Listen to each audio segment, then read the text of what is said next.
اعوذ باللہ من الشیطان الرجیم بسم اللہ الرحمن الرحیم رب اشرح لی صدری ویسر لی امری واحلل عقدۃ من لسانی یفقہوا قولی رب زدنی علما اللہم فقہنا فی الدین آمین اللہم صلی علی محمد وعلی آل محمد۔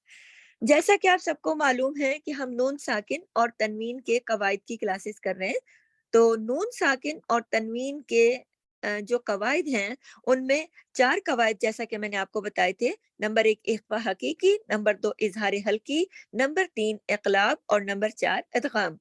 تو جیسا کہ ہم 2 اپنی کلاسز پہلے اخفاء حقیقی اور اظہار حلقی کر چکے ہیں، آج ہماری یہ نون ساکن کے جو نون ساکن اور تنوین کے قاعدے ہیں اس سے متعلق ہماری تیسری کلاس ہے، اور اس میں قاعدہ نمبر 3 جو ہے اقلاب، اس کے بارے میں آج ہم پڑھیں گے۔ تو نون ساکن، اب اقلاب کیا ہے؟ نون ساکن یا تنوین کے بعد اگر با آ جائے تو نون کو میم سے بدل کر غنے کے ساتھ پڑھا جاتا ہے، اسے اقلاب کہتے ہیں۔ اقلاب کے معنی بدلنے کے ہیں۔ مثال کے طور پر فن جو ہے نا، جیسے فن، تو اس میں دیکھیے اس فن کے بعد نون کے بعد با آ گیا تو اس کو فن نہیں پڑھیں گے، فم، فم بز، فم بز، اس کو فن بز نہیں پڑھیں گے، فم بز۔ اسی طرح من بعد نہیں پڑھیں گے، مثال دیکھیے، کیونکہ میم نون زیر من، آپ دیکھیے غور سے، من جو نون ہے یہ ساکن ہے، تو نون ساکن کے بعد با آ گیا، تو اس با کی وجہ سے یہ جو من کا نون ہے یہ میم بن جائے گا، نون جو ہے یہ میم میں بدل جائے گا، یہ من بعد نہیں رہے گا، میم، میم میم زیر میم، میم بعد بن جائے گا۔ اس میں دیکھیے کہ دوبارہ میں واضح کر دوں کہ نون ساکن کس کو کہتے ہیں؟ وہ نون جس پر کوئی حرکت نہیں ہوتی وہ ساکن ہوتی ہے، یا جزم والی جو نون ہے جس پر زیر زبر پیش نہیں ہوتی وہ ساکن نون کہلاتی ہے، اور تنوین کیا ہے؟ 2 زبر 2 زیر 2 پیش۔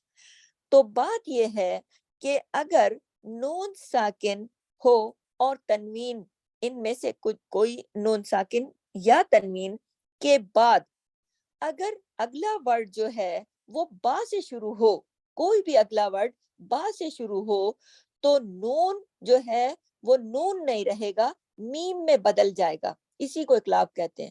قلب کہتے ہیں دراصل دل کو، یہ لفظ قلب سے نکلا ہے اقلاب، قلب دل کو کہتے ہیں۔ آپ کو پتہ ہے کہ دل کی حالت ہمیشہ ایک سی نہیں رہتی، دل الٹتا پلٹتا رہتا ہے، کبھی ایمان بڑھتا ہے، کبھی کم ہوتا ہے، کبھی خوش ہوتا ہے، کبھی ناراض ہوتا ہے، کبھی دل کی حالت ایک سی نہیں رہتی، الٹتی پلٹتی رہتی ہے، بدلتی رہتی ہے، اسی لیے اس کو قلب کہا جاتا ہے عربی میں۔ تو قلب جو ہے نا، وہاں سے یہ لفظ نکلا ہے اقلاب، یعنی کہ نون جو ہے وہ میم میں بدل جائے گا، ٹھیک ہے۔ اب مثال کے طور پر آپ مثالوں میں آ جائیے، مثال پہ دیکھیے، دیکھیں فا کے بعد نون ہے لیکن ہم اس کو نون نہیں پڑھیں گے، کیوں؟ فن بز نہیں پڑھیں گے کیونکہ نون کے بعد با آ گیا، اور جب نون کے بعد با آ جائے، اسی قاعدے کو اقلاب کہتے ہیں۔ نون کے بعد، اگر نون ساکن کے بعد، شرط یہ ہے کہ نون ساکن کے بعد اگر با آ جائے تو نون جو ہے وہ میم میں بدل جائے گا، فم بز مم۔ اب دیکھیں من جو ہے اس کا نون کس میں بدل گیا؟ میم میں، کیوں؟ بعد کے اندر با آ گیا۔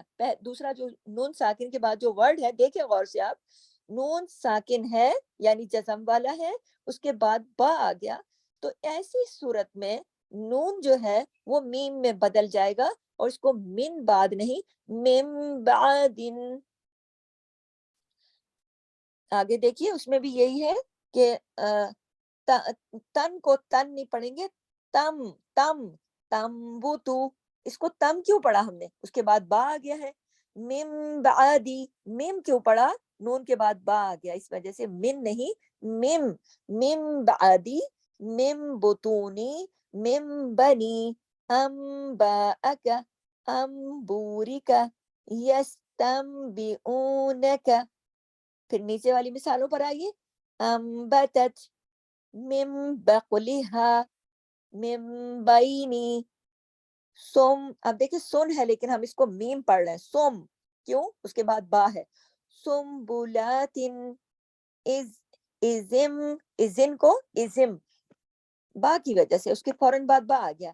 ازم بعث فانبجست لا مرحبا بهم قولا بليغا زوج بهيج خبيرا بصيرا ضلال بعيد سمیع بصیر آیات بینات. اگر رکتے ہیں نا تو پھر آخری کی جو دو حرکات ہیں جیسے آیات بینات ملا کے پڑھیں گے تو ایسے پڑھا جائے گا.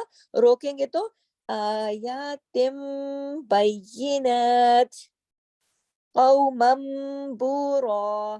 قومم اس کو میم دو زبر من نہیں پڑھیں گے, میم زبر مم, کیونکہ اس کے بعد با آ گیا بورا.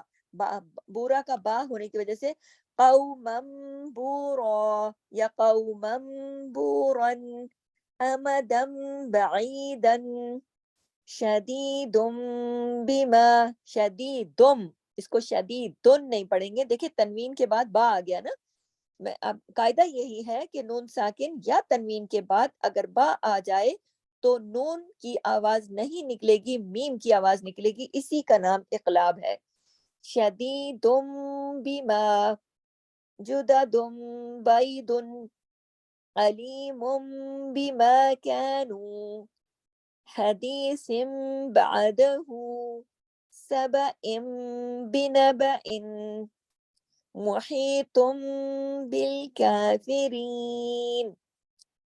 سبحانک اللہم و بحمدک نشہد ان لا الہ الا انت نستغفرک و نتوب الیک. السلام علیکم ورحمۃ اللہ وبرکاتہ. جزاک اللہ خیر.